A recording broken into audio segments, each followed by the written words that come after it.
Greater Chicago Jewish Fest 2012. We need to give full credit to Sonny Hirsch. Many people don't get to see him during the course of the show. He is actually the person who not only runs the camera, he actually runs the website, puts everything on YouTube, takes what I edited, puts it on tape. He even designed the logo for the show, and in his spare time, also created the entire set that you see in the background, which is really my dining room when we film in the house. And in his spare time as Dr. Frankenstein, he even built me, because I don't really exist. So in any event, I think he deserves a raise. I think he definitely, I'm going to multiply his salary 200% right now. There you go. Congratulations, Sonny. Well done. Excellent. And I want to tell you, the reason I'm telling all you people just part of the things he has done is because my next guest, who is running for state representative, and I will let him give you the boundaries, who has been on the show before, and hopefully will be on the show at least a couple more times before the election, Jonathan Greenberg, feels that certain people who do things should get credit. Exactly. Jonathan, how you doing? Good to see you. Good to see you. First of all, my pleasure. And how's the campaign going? Very, very well. Very well. We're out here at the Jewish Festival today, talking to some neighbors and having a good time. So we are in, yes, for the boundaries, we're in Northbrook, Glenview, parts of Northbrook, Glenview, Mount Prospect, Prospect Heights, Arlington Heights, Wheeling, a little bit of Palatine, Buffalo Grove. So we're all over Northfield Township and Wheeling Township. So actually, we're in almost all those cities.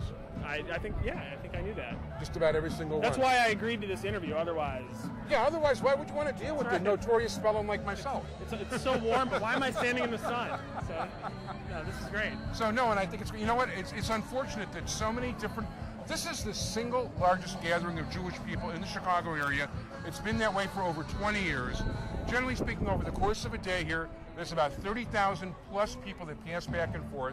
And we've got a Republican presence like crazy, and we've only got 1.5 Democratic booths. I think this is a great example of the umbrella of the Jewish community. You have a little bit of everything here. You have your completely chiloni, all across the spectrum, to your completely dati, and it's phenomenal. It's great to see. And there's some Democrats here. I'm not going to call them out. I'm not going to give them credit, but no. By the way, there's one here. Democrat with the booth, and then there's one, and the other guy with the booth isn't here in person. You know what? To be fair, we have a lot of work to do in the Jewish community to get more Jews to accept voting for Republican candidates. So it's fine that we're here and we're putting the sweat equity in, and hopefully we'll see some results. It's increasingly happening. I got to tell you, one of my mother's best friends, who, as a matter of fact, unfortunately passed away in just a few days before we filmed, Leah Averick, has always been a major activist in politics and a lifelong Democrat, who grew up as a Democrat when the only people, when all Jews basically voted Democrats, and the Democrats were the party of the Jews for Israel and the whole shot. And she told me how much it hurt her to actually not vote Democrat. But she looked at what was actually involved in the Democratic Party in Israel and the lack of support, and felt that there was no other way to go. Yeah, I gravitated. I was a Democrat. I was born and raised to very liberal parents, and my parents got stuck in the car on the way to Woodstock with my 3-year-old brother in the car. Wow. So I have very liberal parents, and I grew up always voting for Democrats, being a Democrat, and look, I gravitated, and a big reason that I gravitated was foreign policy. I didn't feel that the party had any people like Scoop Jackson left in it. And then in 2006, when Joe Lieberman wasn't enough of a Democrat for the Democrats anymore, I finally decided that I couldn't be one either.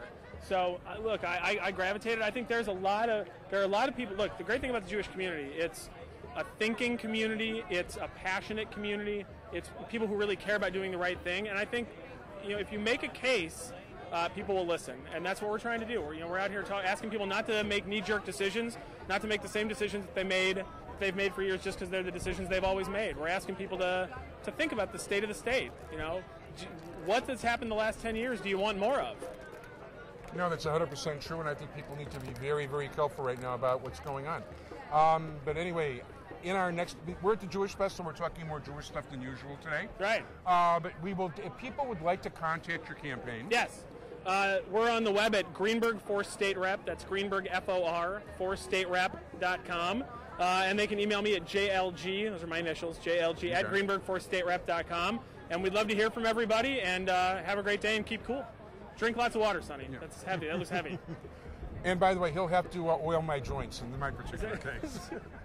Thank you very much, Thanks, Jonathan, and Adam. good luck. Appreciate Be it. well. Sonny, thank you.